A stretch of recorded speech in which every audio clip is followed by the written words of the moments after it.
오늘 말씀의 제목은 예배자로 살아가기입니다. 오늘부터 우리는 9주 동안 예배자로 살아가기라는 제목으로 말씀을 나누는데 찬양, 기도, 헌금, 말씀 그리고 삶으로 드리는 예배까지 우리가 함께 살펴보면서 우리가 매주 드리는 예배가 얼마나 소중한지 그리고 각 순서에 그 순서가 어떤 의미가 있는지를 여러분들과 하나씩 나누려고 합니다.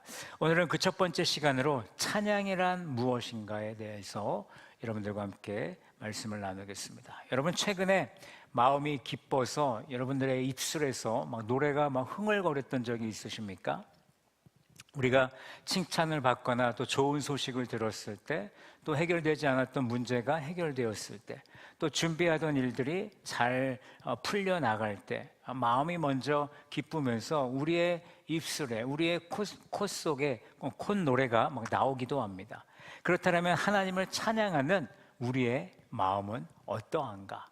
하나님을 찬양하는 우리의 마음은 어떠한가를 함께 여러분 스스로 살펴보시기 바랍니다. 오늘 예배를 시작하면서 우리가 함께 찬양을 불렀지 않습니까? 그 찬양이 정말 나의 그 마음에서 나온 것인가? 아니면 그냥 앞에서 부르니까, 찬양 같이 부르니까 나도 그냥 부른 것은 아닌가?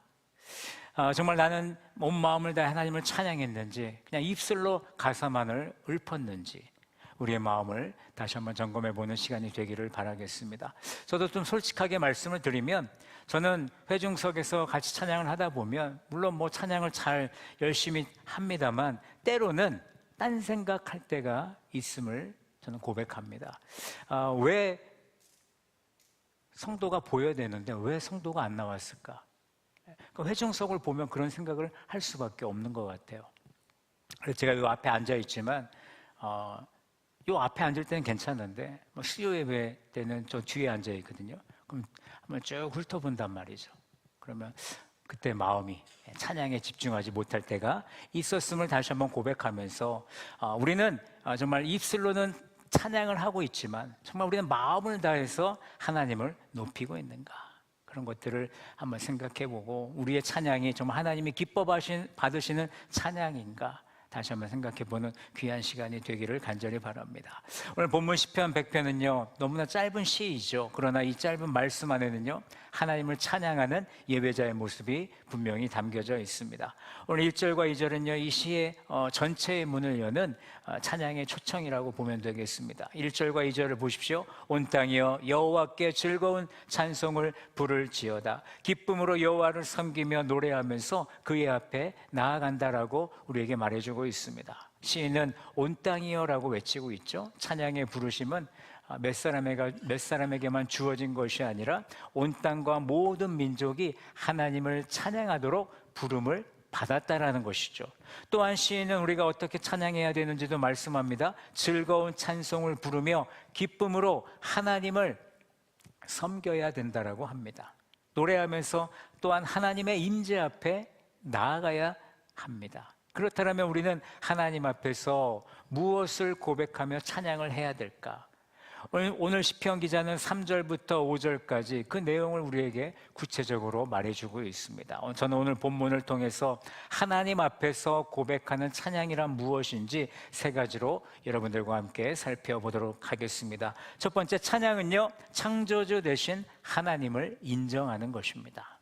3절 말씀을 우리 다시 한번 읽어보겠습니다. 다 같이 읽습니다. 시작.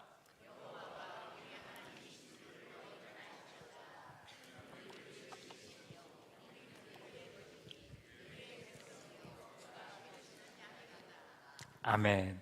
오늘 시인은 너희는 알지어다라고 말하죠. 이 말씀은 하나님이 누구신지를 우리가 분명하게 기억하라는 것입니다. 먼저 우리가 알아야 하는 것은 무엇입니까? 여호와가 우리 하나님이신 줄을 우리는 알아야 된다라는 것입니다.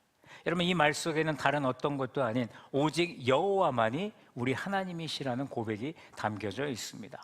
여러분 그 시대 사람들은 하나님을 섬긴다고 말하면서도 그 시대 사람들은 많은 우상들을 섬기고 있었습니다. 그런데 오늘 우리가 사는 시대는 어떻습니까? 눈에 보이는 우상은 없어졌을지 모르겠지만 여전히 우리는 많은 우상들을 섬기고 있죠. 돈을 섬기고 있고 성공을 쫓아가고 있고 다른 사람의 어떤 인정을 우리는 갈구하고 있습니다. 여전히 우리 마음을 차지하려고 하는 것들이 우리의 삶 가운데 너무나 많다라는 것이죠. 우리가 무엇을 위해 하루를 살아가는지를 돌아보면 사실 그것이 우리가 진짜로 예배하고 있는 대상일지도 모른다는 것을 우리는 기억해야 됩니다. 그래서 우리에게 이런 고백이 필요한데, 여호와만이 나의 하나님이십니다라는 그런 고백이 우리 성도들의 입술 가운데 찬양으로 흘러나오기를 간절히 소망합니다. 우리가 이 고백이 분명할 때 우리는 다른 것들에 우리의 마음을 빼앗기지 않고 오직 하나님만을 바라보며 흔들림 없이 살아가는, 찬양하는 성도들이 될 줄로 믿습니다. 시인은 이어서 이렇게 말하죠. 그는 우리를 지으시니요 우리는 그의 것이다 라고 말합니다.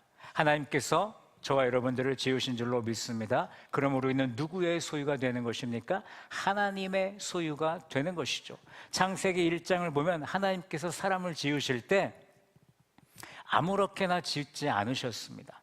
하나님의 형상대로, 하나님의 계획과 하나님의 뜻을 담아서 저와 여러분들을 지으신 줄로 믿습니다. 다시 말해서 우리는 우연한 존재가 아니라는 것이죠. 목적을 가지고 지어진 존재라는 것을 우리는 기억해야 된다라는 것이죠.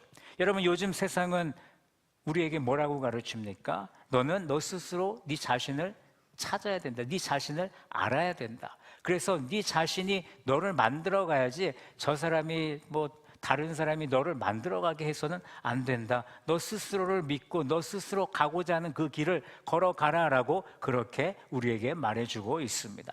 그런데 성경은 정반대로 말해주고 있죠. 우리를 지으신 분이 따로 계시고 우리는 그분의 뜻 안에서 진짜 나를 발견할 수 있어야 된다는 것입니다.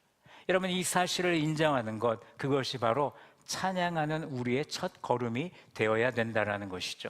내가 나를 위해 사는 존재가 아니라 나를 지으신 분을 위해 사는 존재라는 그 고백, 이 고백이 우리의 고백이 되어야 되고 그것이 우리의 찬양이 되어야 된다는 것입니다.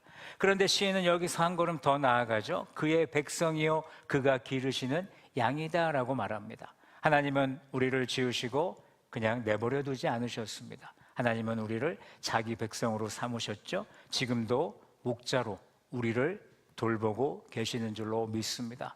그의 백성이라는 말씀은 우리가 하나님의 공동체 안에 속해 있다는 것이죠. 우리는 혼자 신앙생활할 수 없습니다. 하나님의 백성과 함께, 내 옆에 있는 성도와 함께 신앙생활을 같이 해 나가는 것입니다. 그리고 우리는 함께 믿음의 길을 걸어가는 것이죠. 어려울 때 함께 도와주고 기쁠 때 함께 기뻐해주는 그런 하나님의 백성이 되는 것입니다. 또한 하나님은 우리를 기르시는 목자라고 그러셨는데, 목자는 양을 소유하는 것으로 책임을 다하지 않습니다. 양에게 먹을 것을 주고 또 쉴만한 물가로 인도해주고 길을 잃지 않도록 이끌고 위험이 닥치면 지켜주는 역할을 목자가 하는 것이죠. 하나님께서 우리에게 그렇게 지금 행하고 계시는 줄로 저는 믿습니다. 성경에서 목자와 양의 관계를 가장 잘 아는 사람이 누구일까 생각해 보니 다윗이라는 사람이 떠올려졌습니다. 다윗은 어린 시절 들판에서 아버지의 양을 치던 목동이었죠. 그는 양이 얼마나 연약한지를 잘 알고 있었습니다. 양은 물 웅덩이를 스스로 찾지 못합니다. 목이 말라도 흐르는 물은 무서워서 마시지도 못합니다. 그래서 반드시 잔잔한 물가로 인도해 주어야만 했고요. 또 맹수가 나타나면 도망칠 힘이 있었겠습니까? 목자가 지켜주지 않으면 위험에 빠질 수밖에 없는 그런 상황에 놓인 것이죠. 하지만 다윗은 그런 양들을 매일 돌보면서 하나님께서 자신을 어떻게 돌보시는지를 그는 깨닫게 된 것입니다. 그래서 그는 이렇게 고백하는 것 같아요. 시편 23편 1절에 보면 여호와는 나의 목자시니 내게 부족함이 없다라고 그는 고백합니다. 여러분, 다윗이 양들에게 해주었던 돌봄을 하나님께서 자신에게 베풀고 계신다라는 그 사실을 다윗은 깨닫게 된 것이죠. 여러분, 우리의 삶도 마찬가지입니다. 우리가 가정에서, 회사에서, 또 내가 속한 모든 그 관계 속에서 우리는 매일 크고 작은 결정을 내릴 때가 있습니다. 그러면서 살아가죠. 그런데 그 모든 결정 앞에서 우리가 정말 혼자라면, 정말 두렵고 정말 막막한 우리의 삶이 연속이 되지 않을까 저는 그런 생각을 해보았습니다. 그럼에도 불구하고 우리가 두렵고 막막함에도 불구하고 우리가 그 길을 갈 수 있는 이유는 우리에게 목자가 있기 때문이라는 것이죠. 방향을 잃을 때 길을 보여주시고, 지칠 때 쉴 만한 물가로 인도해 주시고, 위험한 길에서 우리를 붙들어 주시는 목자가 계신다는 것입니다. 우리는 스스로의 힘만으로 여기까지 온 것이 아닙니다. 돌아보면 우리의 힘만으로는 도저히 넘을 수 없었던 순간들이 얼마나 많이 있었습니까? 건강의 위기를 지날 때도 있었고요, 경제적인 어려움으로 정말 우리의 삶이, 나의 삶이 막막할 때도 있었고, 관계가 무너져서 마음이 무너지는 순간들도 얼마나 많이 있었습니까? 그 모든 순간마다 나를 붙들고 계신 분이 계셨으니 바로 우리를 지으신 하나님이시라는 거죠. 우리를 기르시는 그 하나님이 바로 우리를 기르시는 목자가 되시는 줄로 믿습니다. 이 사실을 인정하는 순간 우리의 입에서는 찬양이 나올 수밖에 없다는 것이죠. 하나님이 나를 지으셨고 지금도 나를 이끄십니다라는 그 믿음의 고백이 찬양으로 흘러나오는 줄로 믿습니다. 여러분, 찬양은 하나님이 누구신지를 아는 데서 시작이 된다는 것이죠. 나를 지으신 분이 하나님이시며 내가 하나님께 속했고 하나님께서 지금도 나를 기르고 계심을 인정하는 고백, 그 고백이 우리의 찬양인 줄로 믿습니다. 그러므로 찬양하는 사람은 나의 힘을 자랑할 필요가 없습니다. 여기까지 인도하신 하나님의 은혜만 높이면 되는 것이죠. 중요한 결정을 앞두고 목자이신 하나님께 길을 물으면 됩니다. 어려움을 만날 때도 나를 붙들고 계시는 그 하나님만을 신뢰하면 되겠죠. 사랑하는 성도 여러분, 찬양은 창조주 되신 하나님을 인정하는 것입니다. 우리를 지으시고 또 지금도 신실하게 나를 이끄시는 하나님을 찬양하며 살아가는 우리 서머나 모든 성도들이 되시기를 주님의 이름으로 간절히 축복합니다. 두 번째 찬양은요, 감사함으로 하나님께 나아가는 것입니다. 혹시 제 설교가 좀 빠른가요? 제가 좀 빠른 것 같아서 한번 여쭙니다. 좀 빠른 것 같아요. 죄송합니다. 천천히 하겠습니다. 찬양은 감사함으로 하나님께 나아가는 것이다. 우리 4절 말씀 우리 함께 읽어보겠습니다. 시작.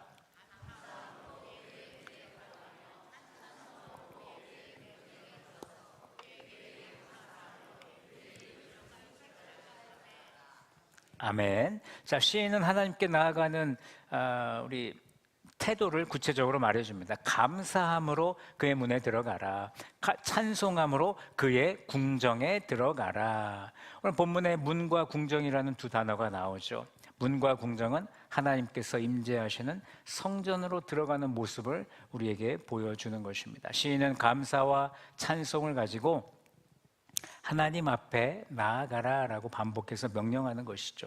감사는 예배를 시작할 때 잠깐 갖는 감정으로 끝나서는 안 됩니다. 하나님 앞에 나아가는 예배자의 기본 태도가 무엇이냐? 감사라는 것이죠. 여러분, 예배가 깊어질수록 우리가 받은 은혜를 더 분명히 우리는 기억합니다. 그리고 더 진실한 감사로 하나님을 높이는 성도가 되어야 됩니다. 여러분, 이렇게 한번 생각해 보시기 바랍니다.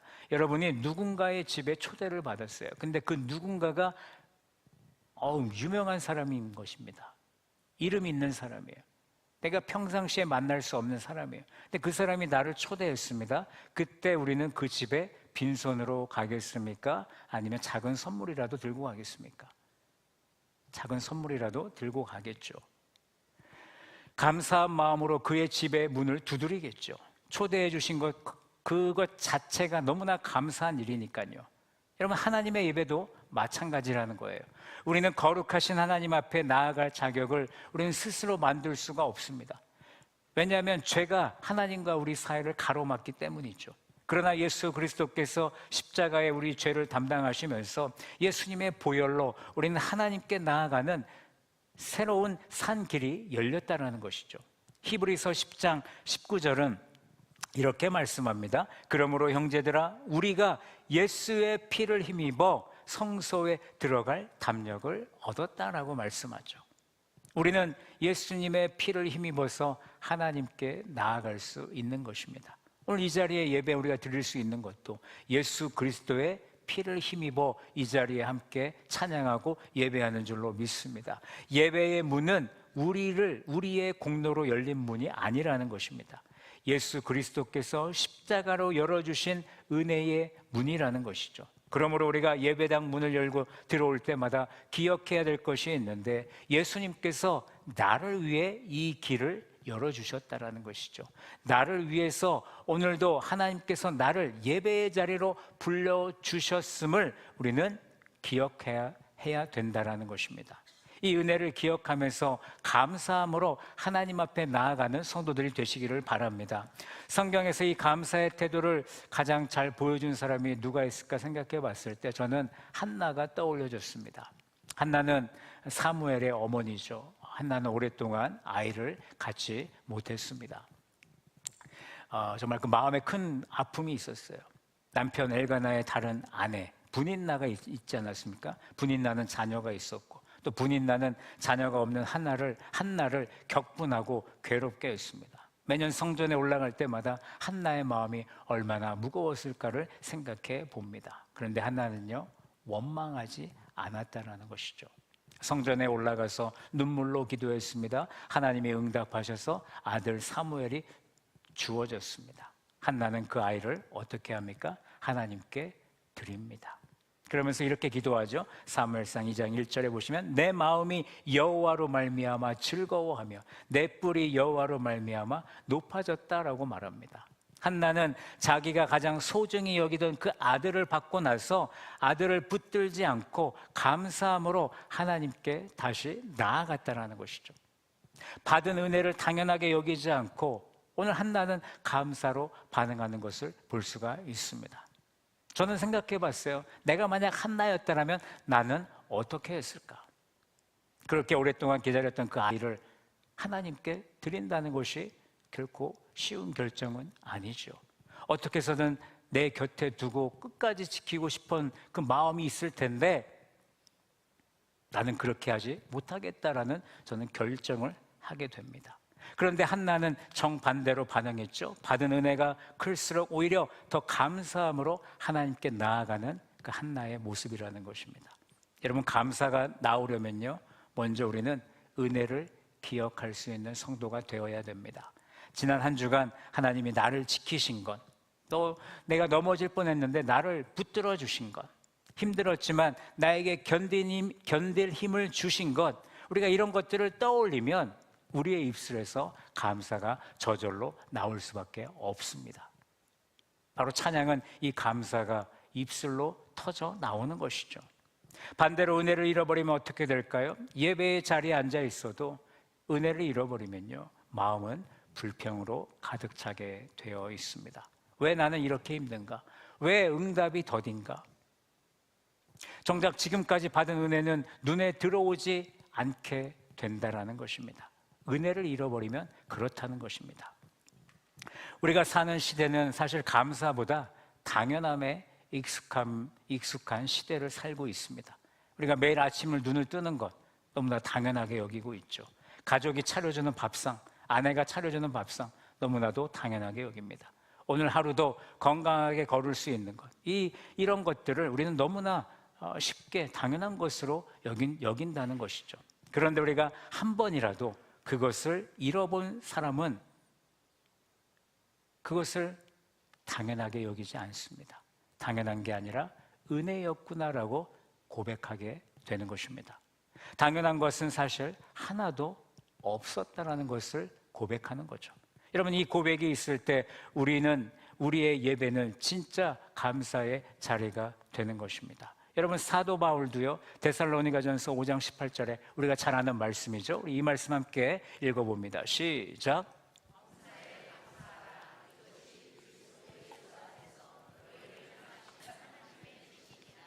아멘. 오늘 사도 바울에서 말하는 이 말씀에 보면 좋은 일에만 감사라고 하지 않습니다. 범사에 모든 일에 우리가 감사해야 된다라는 것이죠. 그것이 예수 안에서 너희를 향하신 하나님의 뜻이라는 것입니다.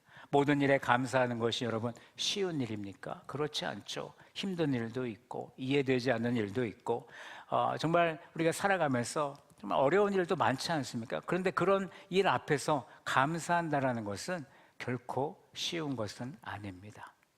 사실 그것은 믿음의 결단이 있어야만이 감사할 수 있는 것이죠. 근데 바로 그 믿음의 결단이 우리를 찬양하게 한다라는 것입니다. 상황이 좋을 때만 감사하고 찬양하는 것이 아니라 어떠한 형편에서도 하나님이 나를 지켜주시고 나를 붙들고 계심을 감사로 나아가는 것, 그것이 바로 성숙한 예배자의 모습이 아닐까 생각해 보면서 진정으로 찬양하는 자는 어떠한 상황 속에서도 모든 일 가운데서도 감사할 수 있는 성도가 되는 줄로 믿습니다. 사랑하는 성도 여러분, 찬양은 감사함으로 하나님께 나아가는 것입니다. 오늘 이 예배의 자리도 우리가 스스로 얻어낸 자리가 아니라는 것입니다. 하나님의 은혜로 우리를 이 자리로 초청해 주신 줄로 믿습니다. 예수 그리스도께서 십자가로 하나님께 나아가는 길을 열어주셨습니다. 그렇기 때문에 우리는 오늘도 감사하며 우리는 찬양하며 이 예배의 자리에 함께 하는 것이죠. 저는 여러분들께 좀 숙제를 드리고 싶어요. 한 주간 살아가면서 잠들기 전에 하루에 딱 감사한 것 3가지를 생각해 보았으면 좋겠습니다. 큰일이 아니어도 좋습니다. 밥을 먹을 수 있음에 감사, 내가 눈을 뜨고 아침에 일어난 것도 감사, 가족의 얼굴을 볼 수 있었던 것도 감사, 무사히 하루를 마치고 침대에 누워있는 것도 감사, 이런 감사의 제목을 찾는 귀한 한 주가 되셔서 다음 주에 주일 예배 오실 때는 그 감사의 기쁨으로 하나님을 더 높이 영광 올려드릴 수 있는 우리 서머나 성도들이 되시기를 간절히 바랍니다. 찬양은 감사함으로 하나님께 나아가는 것이다. 이것을 기억하며 감사함으로 나아가는 서머나 성도들 되시기를 간절히 축복합니다. 마지막으로 찬양은 하나님의 성품을 선포하는 것입니다. 5절 말씀 함께 읽어보겠습니다. 시작. 여호와는 선하시니 그 인자하심이 영원하고 그 성실하심이 대대에 이르리로다. 아멘. 여러분, 찬양은 내 감정을 표현하는 것으로 끝나지 않습니다. 찬양에는 선포의 성격이 있다는 것을 5절을 통해서 우리는 보게 됩니다. 5절에서 이렇게 선포하고 있죠. 하나님은 선하신 분이십니다. 하나님의 인자하심은 영원합니다. 하나님은 성실하신 분이십니다 라고 선포하고 있습니다. 바로 이것이 하나님이 어떤 분이신지를 선포하는 것이 바로 찬양이라는 것이죠. 시인은 여기서 3가지를 선포하지 않습니까? 선하심, 인자하심, 성실하심. 하나님의 선하심은 하나님의 성품 자체가 완전하고 좋으시다라는 뜻이죠. 하나님께서 행하시는 모든 일도 선하다라는 것입니다. 또한 하나님의 인자하심은 하나님의 변함없는 사랑을 말하는 것이죠. 하나님은 자기 백성과 맺으신 언약을 기억하시고 끝까지 사랑하시는 분이십니다. 또 마지막으로 하나님의 성실하심은 하나님께서 자신의 말씀과 약속을 반드시 지키신다라는 뜻이죠.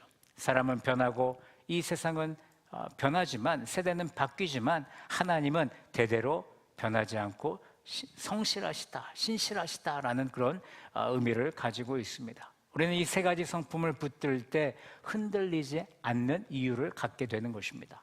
예레미야가 3장 22절과 23절에도요 같은 고백을 합니다. 예레미야가 같은 고백을 하죠.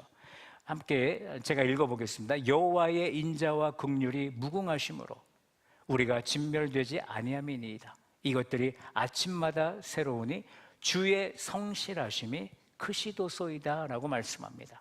예레미야는 예루살렘이 무너지고 백성들이 포로로 끌려가는 그야말로 인생에서 가장 깜깜한 시기를 지날 때 이 글을 쓴 것이죠.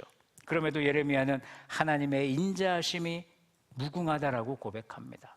그리고 하나님의 긍휼이 아침마다 새롭고 하나님의 성실하심이 크다라고 오늘 선포했습니다. 무엇입니까? 상황은 최악이지만 하나님에 대한 선포, 하나님에 대한 믿음, 하나님에 대한 찬양은 흔들리지 않음을 우리에게 보여주는 것입니다. 이것이 바로 오늘 시편 100편 5절이 말하는 찬양을 말하는 것입니다.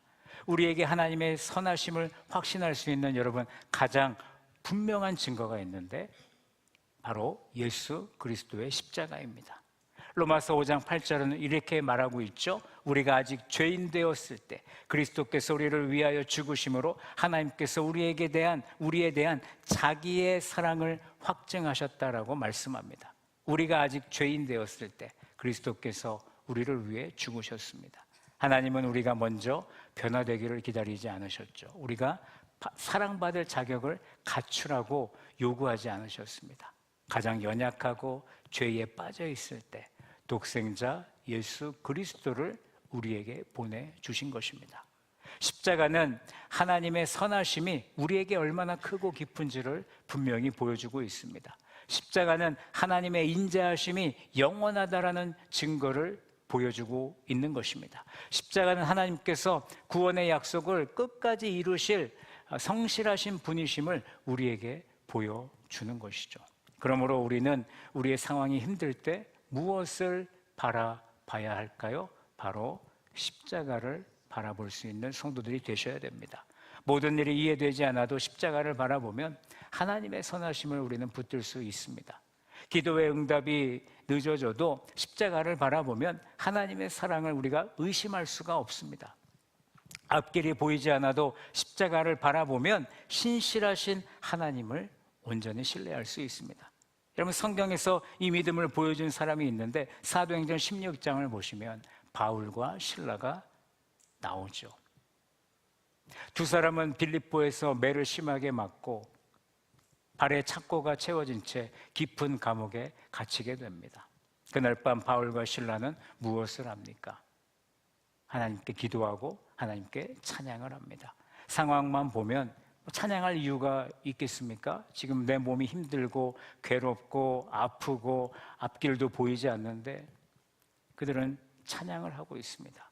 왜 그랬을까요? 그들이 붙든 것은 하나님의 선하심과 인자하심과 성실하심이 있었기 때문입니다. 상황은 바뀌지 않았습니다. 하나님이 어떤 분이신지에 대한 확신이 그들에게 있었기 때문에 그들은 흔들리지 않고 어떠한 상황일지라 할지라도 그들은 찬양과 기도를 멈추지 않았다라는 것이죠. 바울과 실라는 가장 어두운 시간에 하나님을 찬양했습니다. 그들의 몸은 감옥에 갇혀 있었지만 믿음은 갇혀 있지 않았죠. 눈앞의 상황보다 하나님의 선하심을 더 굳게 붙들었습니다. 하나님이 어떤 분이신지를 믿었기 때문에 그들은 한밤중에도 찬양할 수 있었습니다. 저는 이 바울과 실라의 찬양을 묵상하면서 제 삶에도 찬양이 어두운 시간을 붙들어 주었던 기억이 떠올려졌습니다. 저는 미국에서 이제 공부를 했습니다. 미국에서 공부하고 사역도 하고 일도 하고 가정을 돌보고 여러 가지 그런 삶을 살게 됐죠. 그런데 미국에 좀 긴 시간을 그렇게 살다 보니까 제 마음과 몸이 지치게 되는 거예요. 그러니까 이제 내가 앞으로 어떻게 해야 되는가, 나의 앞날이 어떻게 내가 해 나가야 되는가라는 고민을 하게 되면서 앞이 보이지 않고 열심히 기도해도 응답이 더디고 사람들은 뭐 미국 유학 생활을 부러워했을지 모르겠지만 저에게는 그 시간은 정말 길고 캄캄한 광야와 같은 시간을 저는 보내고 있었습니다. 그런데요, 그럴 때마다 힘들잖아요. 그럼 어디다 뭐 하소연할 데가 없습니다. 그러면 혼자 운전을 하고 집으로 돌아가는 그 시간에 찬양을 크게 틀면서 하나님을 찬양했던 기억이 떠올려집니다. 그럼 그 찬양을 할 때마다 하나님께서 주시는 은혜가 그 안에 있었습니다. 눈물이 나기도 하고 기쁘기도 하고 내가 어떻게 해야 될지를 모르지만 하나님께서는 그런 두려움보다 나를 의지해라라는 그런 메시지를 주시는 그런 확신을 가지게 되는 그런 시간을 제가 가지게 되었습니다. 지금 내 상황이 어떠하든 그때 깨달은 것은 지금 내 상황이 어떠하든 하나님은 여전히 선하시고 하나님은 나를 버리지 않으셨고 지금도 내 삶 가운데 일하고 계심을 저는 그때 깨닫게 되었습니다. 찬양을 부를 때마다 제 마음에 어떤 그 회복되는 그런 능력을 경험하는 일들을 제가 경험하게 되었습니다. 당시에는 하나님의 일하심이 잘 보이지 않았지만 시간이 지나서 돌아보니 그 광야에서도 하나님은 한순간도 저를 놓지 않으셨음을 저는 다시 한번 깨닫게 됩니다. 하나님은 말씀과 찬양으로 저를 붙들어 주셨고 한 걸음씩 저를 이곳으로 인도해 주신 줄로 저는 믿습니다. 찬양은 보이지 않는 하나님의 선하심을 믿는 고백입니다. 아직 상황이 달라지지 않았어도 하나님께서 신실하게 일하고 계심을 선포하는 믿음의 행위입니다.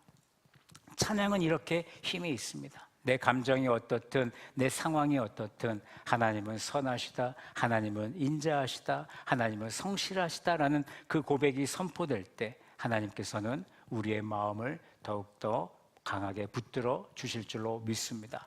여러분 혹시 지금 힘든 상황을 지나고 계십니까? 앞이 보이지 않으십니까? 기도에도 응답이 없습니까? 그렇다면 오늘 이 시간 상황이 아니라 하나님이 어떤 분이신지를 먼저 선포해 보시기 바랍니다. 여호와는 선하십니다. 여호와의 인자하심이 영원합니다. 여호와의 성실하심이 대대에 이릅니다. 이 고백이 오늘 시편 100편 시인의 고백으로 끝나는 것이 아니라 오늘 여러분들의 고백이 되기를 간절히 소망합니다. 여러분, 이 고백이 우리의 상황을 당장 바꾸지 못할 수도 있습니다. 그러나 우리의 마음을 흔들리지 않도록 붙들어 줄 줄로 믿습니다. 우리가 생각해 보면 우리는 늘 상황을 먼저 보고 그 다음에 하나님을 판단하려는 습관이 있는 것 같아요. 형편이 좋으면 하나님이 선하십니다라고 말하지만 우리의 형편이 어려우면 마음속으로는 정말 하나님이 계시기는 한 건가? 하나님이 선하신가라고 의심을 하죠. 그런데 시편 기자는 그렇게 하지 않았다라는 것이죠. 상황을 보고 하나님을 판단한 것이 아니라 하나님이 어떤 분이신지를 먼저 붙들고 그 확신으로 상황을 바라보았다는 것이죠. 바로 이것이 성숙한 신앙인이 갖는 바로 믿음이고 이것이 우리가 가져야 될 믿음이며 우리는 이 믿음으로 하나님을 찬양하는 성도들이 되어야 된다는 것입니다. 찬양은요, 하나님의 선하심과 인자하심과 성실하심을 선포하는 하나님의 성품을 선포하는 것입니다. 여러분, 어떠한 상황 속에서도 하나님을 선포하며 살아가시는 서머나 성도들이 되시기를 주님의 이름으로 간절히 축복합니다. 말씀을 맺겠습니다. 사랑하는 성도 여러분, 오늘 예배를 시작하면서 불렀던 찬양을 다시 한번 떠올려 보시기 바랍니다. 나의 입술은 가사를 따라 불렀지만 나의 마음은 정말 이곳에 있었는가? 나의 마음을 다해 하나님을 찬양했는가? 찬양을 혹시 예배에 그저 하나의 순서로만 생각하고 있는 나의 모습은 없는가? 오늘 시편 100편은 우리의 마음을 다시 하나님께 향하게 합니다. 그래서 우리에게 묻습니다. 찬양이란 무엇인가? 첫째, 찬양은 먼저 창조주 되신 하나님을 인정하는 것이다. 둘째, 찬양은 감사함으로 하나님께 나아가는 것이다. 셋째, 찬양은 하나님의 성품을 선포하는 것이다. 오늘 이 나눈 말씀을 여러분 한 주간의 삶 가운데 적용해 보시기 바랍니다. 아침에 눈을 뜰 때마다 나를 지으신 하나님을 인정해 보시기 바랍니다. 하루를 마칠 때 받은 은혜를 기억하면서 하나님께 감사로 찬양을 올려드려 보시기 바랍니다. 어려움을 만날 때 상황을 보는 것이 아니라 하나님의 성품을 먼저 바라보며 하나님을 의지하며 하루를 승리하는 찬양으로 승리하는 여러분들의 삶이 되기를 간절히 바랍니다. 여러분, 찬양을 부를 때 그저 가사를 흘려보내지 않기를 저는 바랍니다. 마음을 오직 하나님께 드리고 마음을 다했을 때 그 마음이 우리의 입술의 고백이 되고 그 찬양의 가사가 우리의 삶의 은혜가 되기를 간절히 소망합니다. 그래서 나를 지으시고 십자가로 구원하시며 끝까지 인도하시는 하나님만을 온전히 찬양하는 우리 서머나 성도들이 되시기를 바랍니다. 우리의 찬양이 다시 살아나기를 주님의 이름으로 간절히 축복합니다.